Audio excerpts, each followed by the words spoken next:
Iye kasi dakusiye ufia pimo unyami benio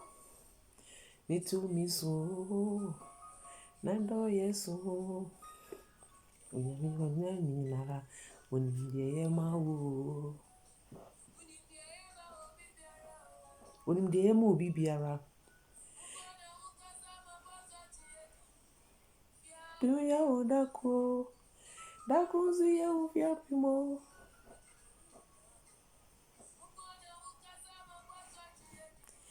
Mfia pimye odako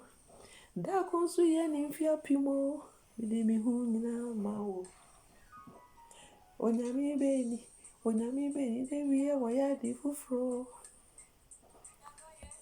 wasi debia wayadi fufro nyami beni me pacho masani mu abompuni bu mi ametiye me de dache hima efia santo filo na na me page de sister fia opera Fred na me YouTube channel so ye crop ya fia TV me pacho se unya subscribe ya aya ko ne subscriber na se wo hu se me video bi atwam a na wagina ho na wahwe se wa subscribe na se unsubscribe na wo de sa emia so awame na asan ka che wadofo se muma ye mia so masise fia opera Fred ene wo be kora Ghana fo na egu Nigeria fo comedy so ai amana no fo bi na ye jaye nso ye de ato hono e ba ne sa ya na instead enye ni kansa nti mesrɛ mo ye nyina mum ye subscribe Ghana fo YouTube channel say bia wo de wonya wadwen so bibi na wo nua bia bia sister wo so ma no so mia so ye njisika so wo mia so na ade ni twampo na so wo mpa sister enu krampo nso no enye hwe na yesrɛ mo say aya se obi ka se mun subscribe a mun subscribe why ye pa mo cho insira ka obi biara se otie me sabre enkaye na me de bro say mommy do something for God no masan aba back minjan to okra bibi nti na nanse minye nti enne eye kwesiada ye 29 no mesanya hyase na ye braba ko asan wini na no na se wini ni nti me catch them mo nimu na mo pese mo paso emri bia me hyase ni na no mo samra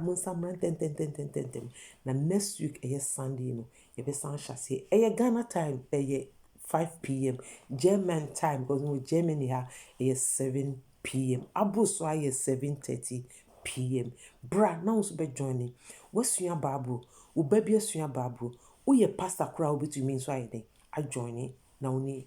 abichichiri. Ye the time ato ho wo ba ye wadoma ye wo so. Wan kan ntem ni ba fufu joining a na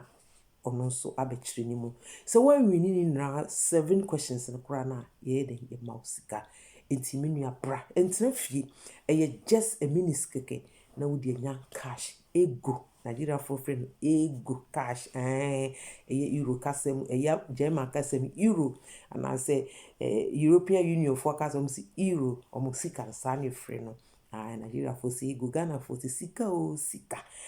you didn't be a mommy do something for God so na program you didn't hear na you busa 7 questions of Bible in semu na wo baba be chechire mu so onim ba bia quotation wa na waka asem bi so ho no na waka ebetumi abase mebusa say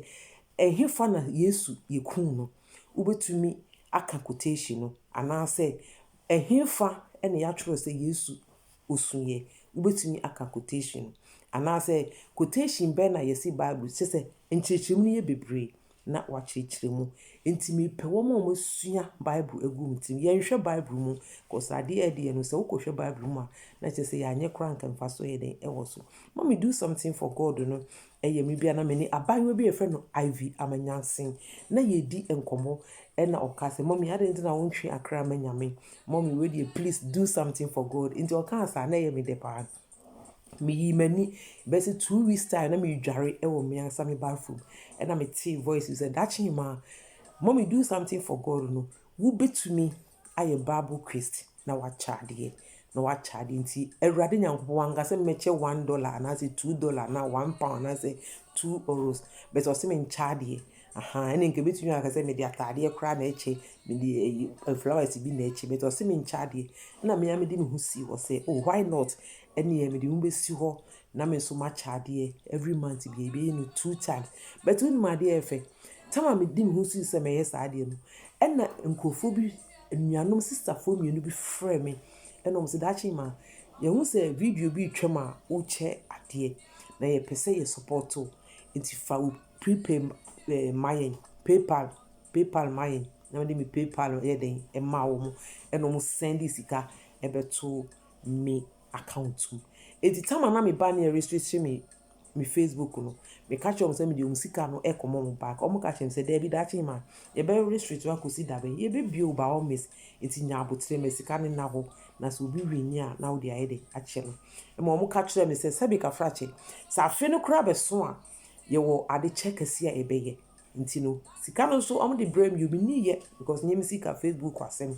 nti mesrɛ mo bra na sɛ yɛboaboa mo ɔmo wini no a 22nd December no yɛbɛyɛ kɛseɛ na yɛakyɛ adeɛ ɛdi ɔmo di first ne nyinaa bɛbom na yɛayɛ de yɛakyɛ mo adeɛ nti yɛntena ase yɛbrɛ a wɔwini 2 times ne deɛ ɔmma biem until December 2nd 22nd until December 22nd so Onyankopɔn yɛadom na yɛn nyinaa ti nkɔm na me nso meti nkɔm a 22nd December